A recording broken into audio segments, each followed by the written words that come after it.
This channel does not promote any violent, harmful, or illegal activities. All content provided by this channel is meant for an educational purpose only. TV9 বাংলায় স্বাগত, আপনাদের সঙ্গে রয়েছি আমি শর্মিষ্ঠা। আজ নেতাজি ইন্ডোরে তৃণমূলের সর্বস্তরীয় বৈঠক ছিল এবং সেই বৈঠকে তৃণমূলের সর্বভারতীয় সাধারণ সম্পাদক কি বলছেন? তিনি বলছেন তিনি বেঈমান নন। জোরালো গলায় অভিষেক বন্দ্যোপাধ্যায়কে এই কথাই বলতে শোনা গেল। গলা কাটলেও মমতা বন্দ্যোপাধ্যায় জিন্দাবাদই বেরোবে। নতুন দল গঠন ও বিজেপিতে যোগদান জল্পনা উড়িয়ে দাবি করলেন তৃণমূলের সেকেন্ড ইন কমান্ড। আমি বেঈমান নই। মঞ্চে উপস্থিত মমতা বন্দ্যোপাধ্যায়। নেতাজি ইন্ডোর স্টেডিয়ামে ঠিক থেকে ভিড়। তার মধ্যে বক্তব্য রাখতে গিয়ে অভিষেক বন্দ্যোপাধ্যায়ের মুখে শোনা গেল, আমি বেঈমান নই। গত কয়েক মাসে এমন কয়েকজন তৃণমূল নেতার ক্ষমতা খর্ব হয়েছে দলের অন্দরে যারা অভিষেকপন্থী হিসেবে পরিচিত। বিতর্ক সভায় কারা প্যানেলে থাকবে সেই তালিকাও বদলে গিয়েছে। নয় করে 3টি ঘরোয়া বৈঠকে মমতা বন্দ্যোপাধ্যায়কে বলতে শোনা গেছে দল আমিই দেখব। অনেকের মতে আরজিকর পর্বে প্রশাসনের সঙ্গে অভিষেকের দূরত্ব বৃদ্ধির ইঙ্গিত মিলেছিল। এই যে হাসপাতালগুলিতে রাত্রি 9টা-10টার পর এই যে অবাধ যাতায়াত মানুষের, এর উপরও নজরদারির প্রয়োজন রয়েছে। কেন একটা হাসপাতালে রাত্রি 9টা-10টার পর যে পারবে ঢুকবে, এরও একটা মেকানিজম থাকা উচিত। সম্প্রতি বাংলার রাজনৈতিক মহলে কুণাল ঘোষের অবস্থান বদল নিয়েও বিশেষ কৌতূহল তৈরি হয়। আগে তার কথায় অভিষেক সম্পর্কে যে ভক্তি বা সমীহ থাকতো, হঠাৎ করেই তা উবে যায়। যেহেতু অভিষেক বন্দ্যোপাধ্যায় এই গোটা ফেজটায় আরজিকরের সময়টায়, যেহেতু সেই সময়টা তিনি বাইরে ছিলেন এবং গোটা বিষয়টার মধ্যে ছিলেন না, যে কুৎসা চক্রান্ত ঝামেলা যারা আমরা সামলেছি, আমাদের জিজ্ঞাসা করলে আমরা বলে দেবো এই ডিফারেন্সটা কি। সব মিলিয়ে সম্প্রতি তৃণমূলের সেকেন্ড ইন কমান্ডের সঙ্গে মমতা বন্দ্যোপাধ্যায়ের দূরত্ব বাড়ছে বলে রাজনৈতিক মহলে গুঞ্জন বাড়ছিল। এবার গুঞ্জনকে কার্যত ফুঁ দিয়ে উড়িয়ে দিয়ে অভিষেক বললেন, গলা কাটলেও মমতা বন্দ্যোপাধ্যায় জিন্দাবাদ বেরোবে। বাজারে রটিয়ে দেওয়া হচ্ছে অভিষেক বন্দ্যোপাধ্যায় বিজেপিতে যাবে। আরে আমার গলা কেটে দিলে কাটা গলা থেকে মমতা ব্যানার্জি জিন্দাবাদ বেরোবে। আমি বেঈমান নই। হাস্যকর কথা। অভিষেক বন্দ্যোপাধ্যায় বিজেপিতে আসতে যাবেই বা কেন, আর বিজেপি তাকে নেবেই বা কেন? নিজে যখন ব্যাখ্যা দিচ্ছে, তার মানে তার কোনো কৃতকর্ম আছে কিনা সে আমরা জানি না। তবে ভারতীয় জনতা পার্টি এত দুর্দশা হয়নি যে অভিষেক বন্দ্যোপাধ্যায়কে আমাদের দলে নিতে হবে। ফারাকটা বোঝার চেষ্টা করুন। সিনটা কিন্তু বিজেপিতে যায়, বিজেপির সঙ্গে সমঝোতা করেছে। খালি একটা কথা বলুক না যে বাংলার মুখ্যমন্ত্রী মমতা ব্যানার্জির প্রত্যেকটা পদক্ষেপকে আমি সমর্থন করি, একথা কিন্তু বলছে না। নিজেদের মধ্যে পিসির সঙ্গে খোকাবাবুর কেন মারামারি হবে, তারা পরম আত্মীয় একে অপরের, কিন্তু বাজারে আলোচনা, সেই আলোচনা আমাদের কানে আসছে, তার নানা অভিব্যক্তি দেখতে পাচ্ছি, তাই আমাদের মধ্যে প্রশ্ন আসছে। নিজে বেঈমান নন দাবি করে মুকুল রায় ও শুভেন্দু অধিকারীকে বেঈমান বলে আক্রমণ শানালেন তৃণমূলের সর্বভারতীয় সাধারণ সম্পাদক। বিগত দিনে যারা দলের সাথে বেঈমানি করেছিল, মুকুল রায়, শুভেন্দু অধিকারী, এদেরকে চিহ্নিত করার কাজটা আমি করেছিলাম। আগামী দিনেও যদি কেউ দলের সাথে বেঈমানি করে, এদের চিহ্নিত করে এদের লেজে গোবরে করে প্যাকেট করে বাংলা ছাড়া করার দায়িত্বটা আমি আমার কাঁধে তুলে নিলাম। যিনি শুভেন্দু অধিকারী এবং মুকুল রায়ের নাম বললেন, এই দুজনই কিন্তু আবার ওনাকে চিহ্নিত করে দিয়েছিল এবং ওনাকে চিহ্নিত করতে গিয়েই তারা হয়তো দলের বাইরে চলে এসেছে। এখানেই প্রশ্ন উঠছে, এই জল্পনা কতটা শক্তিশালী হলে দলের 2 নম্বরকে জোর গলায় বলতে হচ্ছে তিনি দলেই আছেন। সৌরভ গুহর রিপোর্ট, TV9 বাংলা। ট্যাংরার নাম শুনলেই জানেন তো আজকাল ভীষণ ভয় করে। একের পর এক চাঞ্চল্যকর তথ্য উঠে আসছে। মরার ভান করে প্রাণ রক্ষা ট্যাংরার নাবালকের। চাঞ্চল্যকর বয়ান, প্রণয়দের ছেলের পায়েসে মেশানো ঘুমের ওষুধকে কিছুই কাজ হয়নি, শ্বাস আটকে মরার ভান করায় বেঁচে যায় সে। এদিকে প্রসূন ও প্রণয় 2 ভাইয়ের বয়ানে এখনো বিস্তর অসঙ্গতি রয়েছে।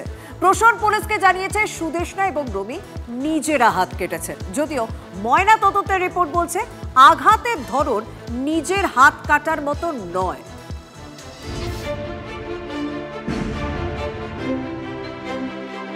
সিসিটিভি ফুটেজে দেখা গিয়েছিল বাবা কাকার সঙ্গে গাড়িতে উঠছে নাবালক, তারপর মেট্রো পিলারে ধাক্কা। সেই থেকে হাসপাতালে ভর্তি ট্যাংরার কিশোর। মা, কাকিমা, দিদি কেউ বেঁচে নেই। বাবা কাকার ভবিষ্যৎ কি সে জানে না। বৃহস্পতিবার তার সঙ্গে দেখা করতে হাসপাতালে যান শিশু সুরক্ষা কমিশনের উপদেষ্টা অনন্যা চক্রবর্তী। তার কাছে কিশোর ঘটনার যা বিবরণ দিয়েছে তা শিউরে ওঠার মতো। তার দাবি, বাবা কাকার ব্যবসায় যে মন্দা চলছে জানতে পেরেছিল জানুয়ারি মাসে। পাওনাদারদের হাত থেকে বাঁচতেই চরম সিদ্ধান্ত নেয় পরিবার। পায়েসে মেশানো ঘুমের ওষুধে কোনো কাজ হয়নি। মা কাকিমা শেষ মুহূর্তে আত্মহত্যায় রাজি হননি। জোর করে তাদের খুন করা হয়। দাবি নাবালকের। ওর বাবা এবং কাকা মিলে প্যাক্ট করেছিল সুইসাইড অ্যাটেম্প্ট করবে, সেটা বাড়ি থেকে বেরোয়নি। ও বললো যে একদম ছাদে উঠে গেছিল। বললো যে মা আর কাকিমা শেষ মুহূর্তে রাজি হননি। ওর মা এবং কাকিমা শেষ মুহূর্তেই প্যাক্টে রাজি হননি। ওর কাকিমা এবং ওর কাকা এবং বাবা জোর করে ওদেরকে মেরেছিল। নাবালকের দাবি, কাকা বালিশ চাপা দিয়ে তাকে খুনের চেষ্টা করে, শ্বাস আটকে মরার ভান করায় রক্ষা পায়। ও মারা যাবার দুদিন আগে ওর মা, বাবা আর কাকা ইত্যাদি ওদের সঙ্গে কিছু কথা হয়েছে, যেখানে যে কথাটা ওকে বলেনি। ওকে বলেছে এটা বড়দের ব্যাপার, তোমাকে এর মধ্যে ঢুকতে হবে না। এবং বুঝতে পেরেছে যে ওকে ওদের পায়েসের মধ্যে ঘুমের ওষুধ খাইয়ে দেওয়া হয়েছে ইত্যাদি। এবং তারপরে ও ভীষণ রেজিস্ট করেছিল, কারণ ও বোধহয় বিয়ে করতো, এক্সারসাইজ করতো। সেই জন্যে ওকে মানে ওর মাকে, ওর বোনকে যত তাড়াতাড়ি মেরে ফেলতে পেরেছে, বা ওর মাকে এবং কাকিমাকে, ওকে পারেনি। ও যেহেতু যোগব্যায়াম করতো, ও অনেকক্ষণ নিঃশ্বাস ধরে রাখতে পারতো। তো কাকা ওর মুখের উপরে বালিশ চাপা দিয়ে রেখেছিল যাতে ও মরে যায়। বললো আমি ভান করলাম যে আমি মারা গেছি। প্রাণে বাঁচলেও ওপরের তলায় গিয়ে নাবালক যা দেখে তা কোনো বিভীষিকার থেকে কম নয়। ও ওপরে খুঁজতে গেল, গিয়ে দেখলো যে ওর মা, কাকিমা এবং দিদির পড়ে রয়েছেন লাইফলেস অবস্থায়। তারপর ও আরও উপরে গিয়ে দেখলো যে ওর বাবা এবং কাকা তারা সুইসাইড করবে ঠিক করেছে এবং ওকেও কনভিন্স করে ফেলেছে। শেষ মুহূর্তে কেন আত্মহত্যায় রাজি হলো কিশোর?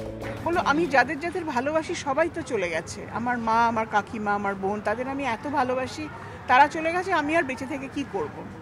মানে ওকে একদম ব্রেন ওয়াশ করে ফেলেছিল যে মৃত্যু ছাড়া আর কোনো উপায় নেই। শিশু সুরক্ষা কমিশনকে নাবালক জানিয়েছে সে দাবা খেলতে পারে। ভেবেছিল দাবার টুর্নামেন্ট খেলে টাকা উপার্জন করে পরিবারের দুঃখ ঘোচাবে। সেই ইচ্ছা আর পূরণ হলো না। তার আগে সব শেষ হয়ে গিয়েছে। বাচ্চাটির মনে একটা ভয়ঙ্কর দাগ কেটে গেল।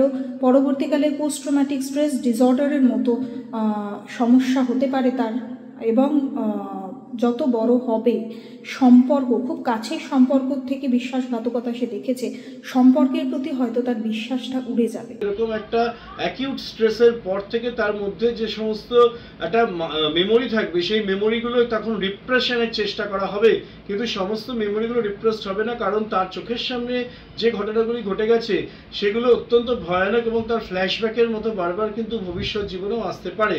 তাই এক্ষেত্রে প্রথমত দরকার তার সাথে কথা বলে তার ডিব্রিফিং করা, এবং ডিব্রিফিংয়ের নির্দিষ্ট কিছু পদ্ধতি রয়েছে সেগুলো অবলম্বন করা। হাসপাতাল থেকে ছুটি পাওয়ার পর নাবালকের ভবিষ্যৎ কি হবে তা এখনো অনিশ্চিত। পরিবারের কেউ দায়িত্ব নিতে চাইছেন না। নাবালকের ইচ্ছা কাকিমার মা বাবার কাছে থাকা। তারা রাজি না হলে এক পরিবার দত্তক নিতে ইচ্ছুক বলে জানিয়েছে শিশু সুরক্ষা কমিশন।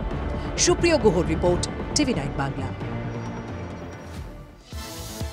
আরও একটা নৃশংসভাবে খুনের ঘটনা মধ্যমগ্রামে সুমিতা ঘোষ খুন, যার দেহ নিয়ে একেবারে ট্রলিতে করে আহিরিটোলায় পৌঁছে গিয়েছিল মা ও মেয়ে। তাদের ইতিমধ্যে জেল হেফাজতের নির্দেশ দেওয়া হয়েছে। ফাল্গুনী ঘোষ ও তার মা আরতি ঘোষকে 13ই মার্চ পর্যন্ত জেল হেফাজতের নির্দেশ বারাসাত আদালতের। ধৃত মা মেয়ের জামিনের জন্য 8 জন আইনজীবী আবেদন করেন। মেডিকেল গ্রাউন্ডের কথা উল্লেখ করে আদালতে তাঁরা দাবি করেন যে ট্রলি ব্যাগ থেকে দেহ উদ্ধার হয়েছে তার চাবি তাদের কাছে ছিল না। এরপর শুনানি চলাকালীনই অসুস্থ বোধ করেন আরতি ঘোষ, যদিও আদালত তাদের জামিনের আবেদন খারিজ করে। ফাল্গুনী ও তার মা আরতি ঘোষকে 14 দিনের জেল হেফাজতের নির্দেশ দেন বিচারক।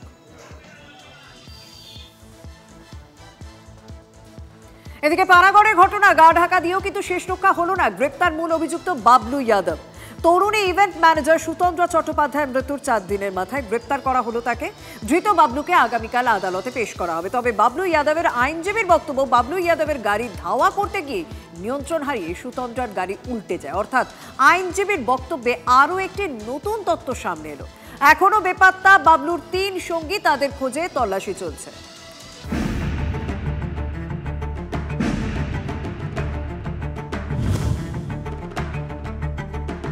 পানাগড় কাণ্ডে তরুণীর মৃত্যুর পরই জানা গিয়েছিল একটি সাদা গাড়ির কথা। অভিযোগ ছিল ওই গাড়িতে থাকা যুবকরাই নাকি উত্তপ্ত করছিল মৃত সুতন্দ্রা চট্টোপাধ্যায়কে। ইফটিজারদের হাত থেকে বাঁচতে প্রাণ খোয়াতে হয়েছে তরুণীকে। ঘটনার দিন চালকের আসনে ছিলেন বাবলুই। কে এই বাবলু যাদব? গাড়ির পুরনো যন্ত্রাংশের ব্যবসায়ী ওই যুবক। স্থানীয় কাওয়ারি বাজার এলাকায় ব্যবসা রয়েছে বাবলুর। এলাকায় প্রভাবশালী হিসেবেই পরিচিত। জানা যাচ্ছে কিছুদিন আগে তার এক কর্মী দুর্ঘটনার কবলে পড়েন। বর্ধমান মেডিকেল কলেজ হাসপাতালে ভর্তি ওই কর্মী। রবিবার রাতে তাকে দেখতে গিয়েছিলেন বাবলু যাদব। সঙ্গে ছিলেন তার সহকর্মীরা। পুলিশের দাবি, ফেরার পথেই নাকি সুতন্দ্রা চট্টোপাধ্যায়ের গাড়ির সঙ্গে রেষারেষি শুরু হয় বাবলুর গাড়ি। তারপর রাইস মিল মোড়ের কাছে ধৃতের গাড়ি দাঁড় করিয়ে আরোহীদের মারধর করেন সুতন্দ্রার গাড়ির আরোহীরা। এমনকি গাড়ির চাবি কেড়ে নেওয়া হয় বলেও দাবি পুলিশের। ঘটনার 4 দিন পর অভিযুক্তদের সাদা ক্রেটা গাড়ির মালিক সেই বাবলু যাদবকে গ্রেপ্তার করল পুলিশ। সূত্রের খবর, বুধবার রাতে তাকে আটক করা হয়। বৃহস্পতিবার দুপুরে বাবলুকে গ্রেপ্তার দেখানো হয়। এদিন কাকসা থানায় নিয়ে আসা হয় বাবলুকে। সেখানেই তাকে জিজ্ঞাসাবাদ। বাবলু যাদব বলে যে আসামি ছিল এই কেসে অ্যারেস্ট হয়েছে। কোথা থেকে অ্যারেস্ট হয়েছে স্যার? আন্ডাল থেকে অ্যারেস্ট হয়েছে। আমরা সব কিছু ভেরিফাই করব, ক্রাইম সিনে রিকনস্ট্রাকশন করাবো বা যে অ্যাক্সিডেন্ট সিন ছিল ওটা রিকনস্ট্রাকশন করাবো, কি উইটনেস ছিল সব কিছু কালেক্ট করব। ইনভেস্টিগেশন যেরকম আছে সেরকম চলতে থাকবে। তার সঙ্গে যারা ছিল বা তার গাড়ির চালক, তাদের সাথে কি এই বাবলু যাদবের টিমের আগে থেকে কোনো পরিচয় ছিল? নেই, এরকম কিছু পাওয়া গেছে? এরকম কিছু আমাদের এখন অবধি নলেজ নেই। বাবলু যাদব তার নিজের গন্তব্যে তার বাড়ির দিকে যখন পুরনো জিটি রোড ধরে ঢুকলেন, তখন ওই চন্দননগরের গাড়িটি যেটাতে মেয়ে বসেছিলেন, তিনি ওই বাবলু যাদবের গাড়ি ওভারটেক করে সামনে গাড়িটিকে দাঁড় করিয়ে গেট খুলে ওরা দাঁড়িয়ে বাবলু যাদবদেরকে গাড়িটা ধরতে যান। কিন্তু বাবলু যাদব তখন বেরিয়ে আসে, যেহেতু ওইখানের মধ্যে যেহেতু লেডিস ছিলেন, এবং পুরনো জিটি রোড ধরে আসার সময় এই গাড়ি ওরা আবার গাড়িতে চেপে আবার এদের গাড়িটাকে জোরে মোটামুটি 120-র উপর স্পিড তুলে নিয়ে এই গাড়িটাকে ধরতে আসেন। বাবলু যাদব যে লোকাল এরিয়া এবং ডান দিকে ঘুরবেন তার বাড়ির দিকে, ওটা কিন্তু ওনারা জানতেন না। ওনারা ওই স্পিডে এসে ড্রাইভারকে ওরা উত্তপ্ত করছিলেন, ওই মহিলা যে ওই গাড়িটাকে ধরো, ওই গাড়িটাকে ধরো। তো ওইটাকে ওভারটেক করে ওইভাবে ওই স্পিডে নিয়ে এসে একটা মেয়ের জীবনহানি ঘটানো, এটা খুবই দুঃখজনক। এটা আমাদের আপনার কথা তো ওই গাড়ির চালকের দোষটাই বেশি। অবশ্যই।